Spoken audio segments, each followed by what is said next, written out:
नमस्कार, मैं Mahesh Kumar the warrior YouTube channel में आपका स्वागत है। आज हम लोग भारतीय संविधान के बारे में पढ़ेंगे और बिल्कुल शुरुआत से पढ़ेंगे। सबसे पहले संविधान की संक्षिप्त जानकारी लेते हैं और फिर संविधान के बनने में या संविधान का मार्ग तैयार होने में जो एक्ट पारित हुआ, जो बाद में एक संविधान का रूप धारण किया, उनके बारे में फिर पढ़ेंगे। तो चलिए सबसे पहले संक्षिप्त जानकारी लेते हैं।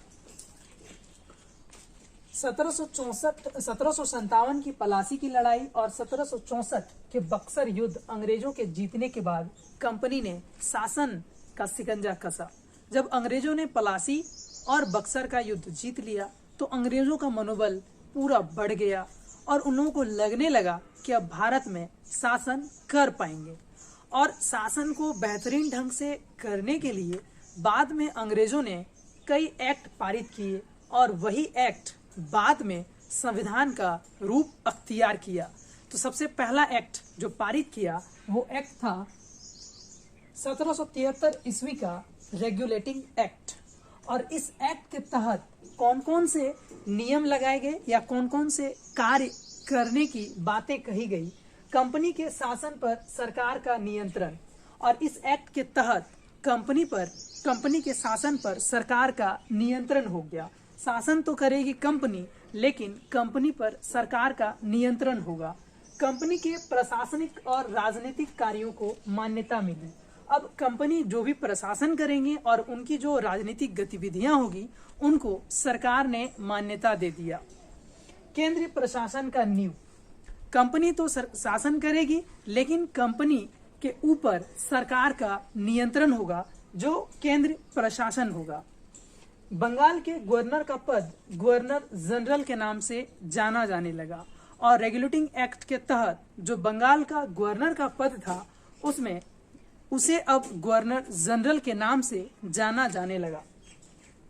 और इस गवर्नर जनरल पद बनने के बाद बंगाल का प्रथम governor general Lord Warren Hastings हुए। कोलकाता प्रेसिडेंसी में सरकार की स्थापना, और इस रेगुलेटिंग एक्ट के तहत कोलकाता प्रेसिडेंसी में सरकार की स्थापना हुई और इसमें प्रमुख गवर्नर जनरल और इसके 4 परिषद सदस्य भी थे। 1774 ईस्वी में कोलकाता में उच्च न्यायालय की स्थापना भी हुई और इस एक्ट के तहत कोलकाता में उच्च न्यायालय की भी स्थापना हुई और इस उच्च न्यायालय के मुख्य न्यायाधीश सर एलिजा इम्पे हुए। बोर्ड ऑफ डायरेक्टर्स के माध्यम से कंपनी पर नियंत्रण मजबूत, और एक बोर्ड का गठन किया गया जिस बोर्ड के तहत कंपनी पर नियंत्रण मजबूत बनाया सरकार ने। और फिर इस एक्ट के बाद और एक्ट पारित किए गए, जो एक्ट है एक्ट ऑफ सेटलमेंट 1781। ये एक्ट 1781 ईस्वी में पास हुआ और इस एक्ट के तहत इसमें रेगुलेटिंग एक्ट के कमियों को दूर करने का प्रावधान किया गया। जो रेगुलेटिंग एक्ट में जो कुछ भी कमी है, इस कमी को पूरा करने का प्रावधान एक्ट ऑफ सेटलमेंट में किया गया। कंपनी की सरकार को बंगाल, बिहार और उड़ीसा के लिए कानून बनाने का अधिकार मिल गया। अब कंपनी को बंगाल, बिहार और उड़ीसा के लिए कानून बनाने का अधिकार मिला। उसके बाद एक्ट जो पारित हुए वो 1784 ईस्वी का पिट्स इंडिया एक्ट, और इस एक्ट के तहत दोहरे शासन की शुरुआत हुई। अभी तक सिर्फ कंपनी शासन कर रही थी और कंपनी पर सरकार का नियंत्रण था। अब बाद में इस एक्ट के तहत दोहरे शासन की शुरुआत हुई और 2 तरह की शासन का शुरुआत होता है, एक बोर्ड ऑफ डायरेक्टर्स और बोर्ड ऑफ कंट्रोलर। 2 बोर्ड का निर्माण हुआ, एक बोर्ड ऑफ डायरेक्टर्स और board of controller. Board of directors सिर्फ व्यापारिक मामला देखते थे और बोर्ड ऑफ कंट्रोलर राजनीतिक मामला देखने का कार्य करते थे।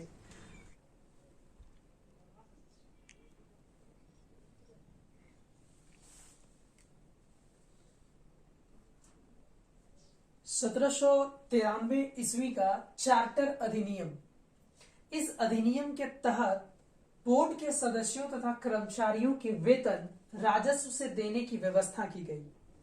ये जो 1793 का चार्टर अधिनियम है, इसके तहत जो भी बोर्ड के सदस्य होंगे या जो कर्मचारी होंगे उनको वेतन देने की व्यवस्था की गई। किसके तहत? राजस्व, जो भारत का राजस्व प्राप्त होता है उसके तहत वेतन इन लोगों को देने की व्यवस्था की गई। 1813 ईस्वी का चार्टर अधिनियम, कंपनी अधिकार पत्र 20 वर्षों के लिए बढ़ा दिया गया। यानी जो कंपनी का जो अधिकार पत्र है उसे 20 वर्षों के लिए बढ़ा दिया गया। कंपनी से व्यापार का एकाधिकार छीन लिया गया। अब कंपनी के ऊपर जो व्यापार करने का एकाधिकार था वो कंपनी से छीन गई। कुछ क्षेत्रों के अधीन ब्रिटिश नागरिकों के लिए व्यापार की अनुमति।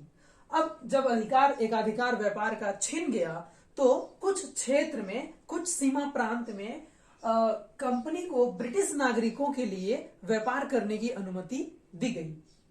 1833 का चार्टर अधिनियम, कंपनी के व्यापारिक अधिकार पूर्णतः समाप्त। अब इस अधिनियम के तहत 1833 का चार्टर अधिनियम के तहत कंपनी के जो व्यापारिक अधिकार है उसे बिल्कुल समाप्त कर दिया गया। इसमें कुछ सीमा में दी गई थी, लेकिन इस अधिनियम के तहत कंपनी का व्यापारिक अधिकार पूरी तरह से समाप्त कर दिया गया। कंपनी का कार्य सिर्फ शासन करना रह गया। यानी कंपनी का जो काम है वो सिर्फ शासन करना रह गया। बंगाल का गवर्नर जनरल भारत का गवर्नर जनरल कहा जाने लगा। ये जो 1833 का चार्टर अधिनियम है, इस अधिनियम के तहत बंगाल का जो गवर्नर जनरल था अब वो भारत का गवर्नर जनरल कहा जाने लगा।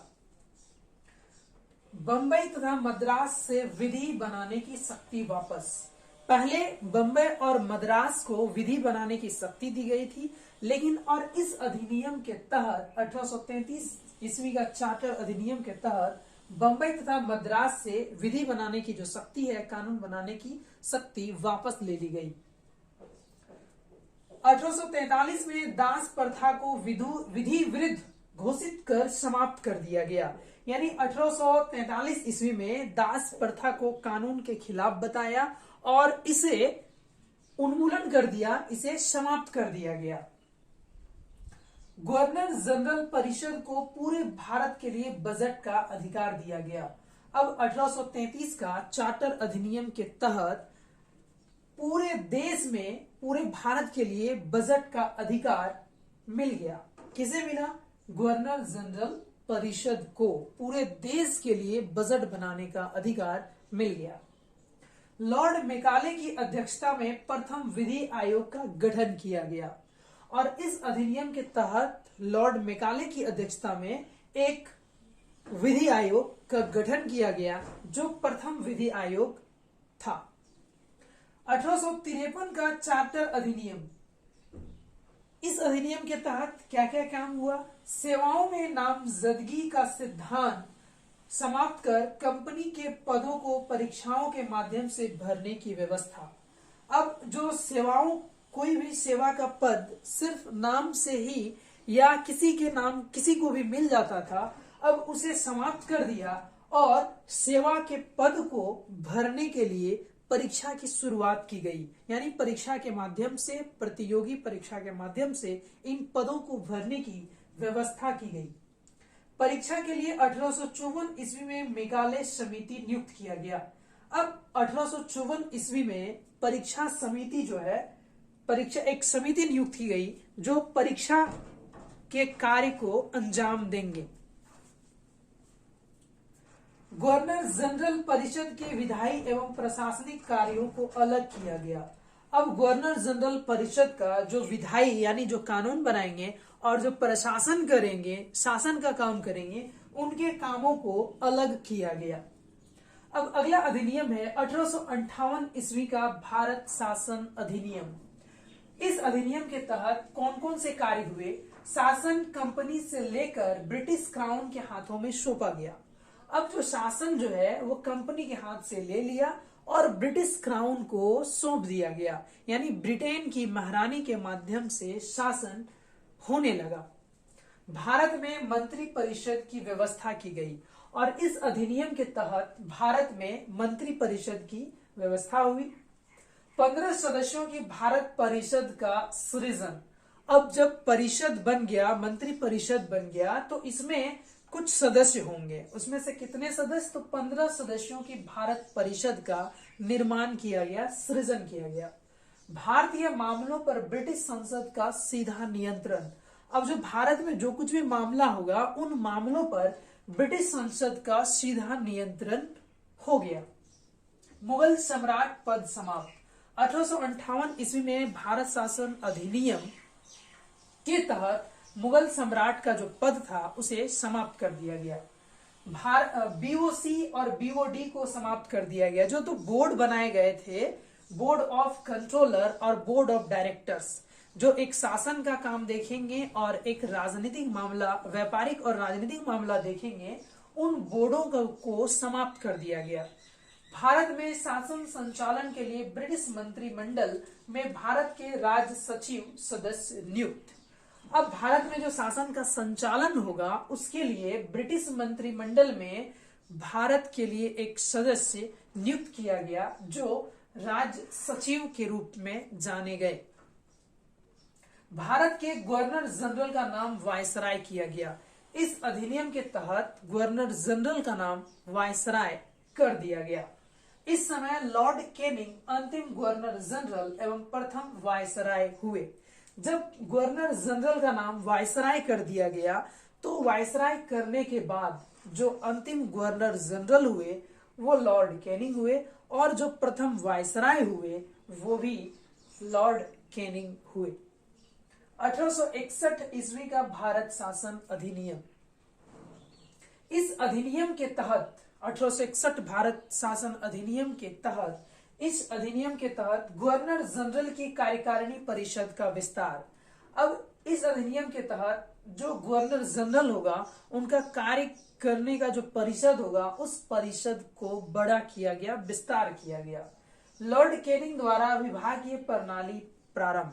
अब जो लॉर्ड कैनिंग थे उनके द्वारा विभाग का प्रणाली भी शुरू किया गया। अलग अलग विभाग को अलग अलग काम सौंपने के लिए विभाग प्रारंभ किया। गवर्नर जनरल को अध्यादेश जारी करने का अधिकार दिया गया। अब जो गवर्नर जनरल है उनको अध्यादेश जारी करने का अधिकार दिया गया और वो अध्यादेश की जो अवधि होगी वो मात्र 6 महीने की होगी। गवर्नर जनरल को बंगाल, उत्तर पश्चिमी सीमा प्रांत और पंजाब में विधान परिषद स्थापित करने की शक्ति। अब गवर्नर जनरल को बंगाल, उत्तर पश्चिमी सीमा प्रांत और पंजाब में विधान परिषद की स्थापना यानी स्थापित करने की शक्ति मिल गई। कानून बनाने की प्रक्रिया में भारतीय प्रतिनिधियों को शामिल करने की शुरुआत और 1861 भारत शासन अधिनियम के तहत कानून बनाने की जो प्रक्रिया होगी उनमें भारत के प्रतिनिधियों को शामिल करने की शुरुआत हुई। 1858 भारत शासन का जो अधिनियम बना, ये 1857 में जो सैनिक विद्रोह हुआ था उस विद्रोह के बाद ये सारे निर्णय लिए गए। कंपनी का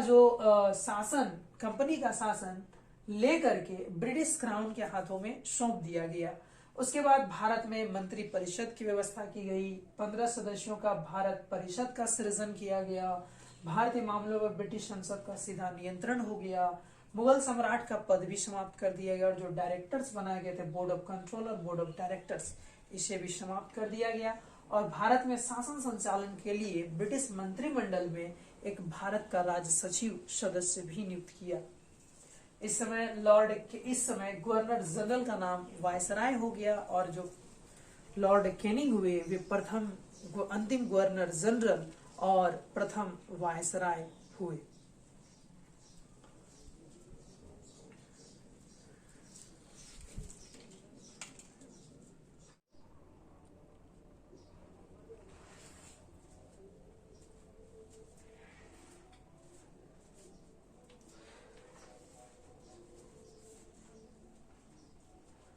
अठारह ईस्वी का अधिनियम ईस्ट इंडिया कंपनी को कभी भी भंग करने का उपबंध किया गया। इस अधिनियम में कहा गया कि ईस्ट इंडिया कंपनी को कभी भी भंग किया जा सकता है और 1 जनवरी 1884 ईस्वी में कंपनी को भंग कर दिया गया, कंपनी को समाप्त कर दिया गया। शाही उपाधि अधिनियम 1876 ईस्वी। 28 अप्रैल 1876 ईस्वी को महारानी विक्टोरिया को भारत का साम्राज्ञी घोषित किया गया।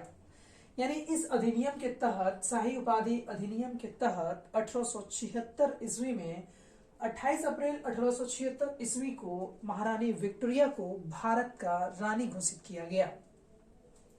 1892 ईस्वी का भारत परिषद अधिनियम। इस अधिनियम के तहत अप्रत्यक्ष चुनाव प्रणाली की शुरुआत हुई। मतलब अब चुनाव होगा, और कैसा? अप्रत्यक्ष चुनाव होगा। राजस्व एवं व्यय पर बहस करने की शक्ति।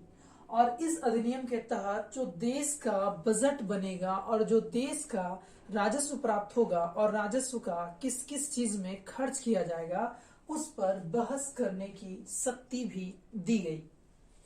1909 ईस्वी में भारत परिषद अधिनियम। इस अधिनियम को मार्ले मिंटो सुधार अधिनियम भी कहा जाता है। मुस्लिम समुदाय के लिए अलग प्रतिनिधित्व का उपबंध। और इस अधिनियम के तहत भारत के मुसलमानों को अलग प्रतिनिधित्व का उपबंध किया गया कि अब मुस्लिम प्रतिनिधि अलग क्षेत्र से अपने समुदाय के लिए चुनाव लड़ सकता है, प्रतिनिधित्व कर सकता है। इसके द्वारा लॉर्ड मिंटो सांप्रदायिक निर्वाचन के जनक के रूप में जाना गया। और ये जो अलग प्रतिनिधित्व का काम किसके द्वारा किया गया? लॉर्ड मिंटो के द्वारा किया गया। तो उस समय से लॉर्ड मिंटो को सांप्रदायिक निर्वाचन का जनक के रूप में जाना गया, क्योंकि इसी के द्वारा अलग प्रतिनिधित्व दिया गया। तो लॉर्ड मिंटो को सांप्रदायिक निर्वाचन के जनक जाने गए। प्रांतीय विधान परिषद की संख्या में वृद्धि। अब जो विधान परिषद है उनमें संख्या बढ़ा दी गई। सत्येंद्र प्रसाद सिन्हा परिषद के प्रथम सदस्य बने और सत्येंद्र प्रसाद सिन्हा परिषद का पहला सदस्य बना। भारत के राज्य सचिव लॉर्ड मार्ले और भारत के वायसराय लॉर्ड मिंटो। यानी जो ब्रिटिश के संसद में जो भारत के राज्य सचिव थे वो लॉर्ड मार्ले, और भारत में जो वायसराय थे वो लॉर्ड मिंटो। और लॉर्ड मार्ले और लॉर्ड मिंटो दोनों के नाम से ही इस सुधार का नाम दिया गया, मार्ले मिंटो सुधार। 1909 ईस्वी का भारत शासन अधिनियम। इस अधिनियम को मॉन्टेग्यू चेम्सफोर्ड सुधार के नाम से भी जाना गया। यानी मॉन्टेग्यू ब्रिटिश संसद में भारत के तरफ से राज्य सचिव और भारत में वायसराय चेम्सफोर्ड थे। इस अधिनियम के तहत केंद्र में द्विसदनात्मक विधायिका की स्थापना की गई। यानी अब जो है सदन दो तरह का होगा, दो सदन होंगे, एक केंद्रीय और एक प्रांतीय परिषद। प्रांतों में द्वैध शासन प्रणाली का प्रवर्तन। और इस अधिनियम के तहत द्वैध शासन प्रणाली का प्रवर्तन कर दिया गया। द्वैध शासन प्रणाली के जनक लियोनस कार्टियस थे। प्रांतीय विषयों का विभाजन आरक्षित एवं हस्तांतरित किया गया। प्रांतीय विषयों का विभाजन आरक्षित और हस्तांतरित विषयों में किया गया। यानी जो कुछ भी विषय होगा उन विषयों का विभाजन किया गया और दो, एक आरक्षित रखे गए और एक हस्तांतरित विषय में किया गया। भारत सचिव को महालेखा परीक्षक की नियुक्ति का अधिकार दिया गया। 1919 अधिनियम के तहत भारत के सचिव को महालेखा परीक्षक की नियुक्ति का अधिकार भी दिया गया। लोक सेवा आयोग के गठन का प्रावधान। और इस अधिनियम के तहत लोक सेवा आयोग का निर्माण कर सकते हैं, ऐसा प्रावधान किया गया। कार्यकारिणी परिषद में 6 में से 3 सदस्य भारतीय होना आवश्यक। और इस अधिनियम के तहत जो कार्यकारिणी परिषद में जो 6 सदस्य होंगे उसमें से 3 सदस्य भारतीय होगा, ऐसा इसमें प्रावधान किया गया। केंद्रीय बजट को राज्य बजट से अलग किया गया। और इस अधिनियम के तहत जो केंद्रीय बजट थे उस बजट को राज्य बजट से अलग कर दिया गया।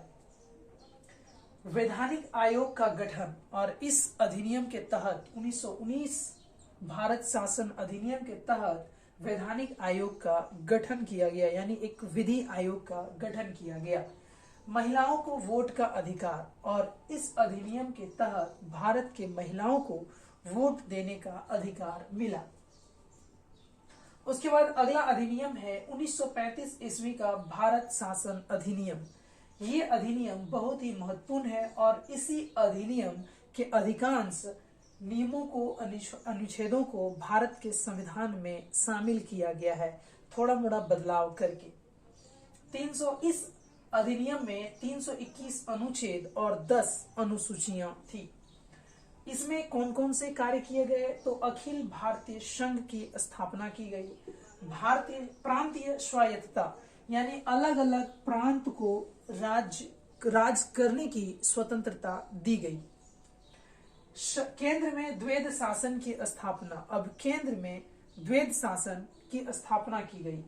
उसके बाद संघीय न्यायालय की व्यवस्था और एक पूरे संघ के लिए न्यायालय की व्यवस्था की गई।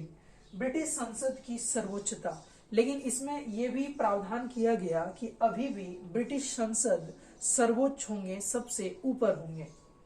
भारत परिषद का अंत, और इस अधिनियम के तहत जो भारत परिषद बनाया गया था उस परिषद का अंत कर दिया गया। सांप्रदायिक निर्वाचन पद्धति का विस्तार, और जो सांप्रदायिक निर्वाचन जो था उस पद्धति का विस्तार किया गया, उस पद्धति को और बड़ा किया गया। उसके बाद अगला अधिनियम है 1947 ईस्वी का भारतीय स्वतंत्रता अधिनियम, और इसी अधिनियम के तहत देश आजाद हुआ और पाकिस्तान और भारत दो अधिराज्य बने।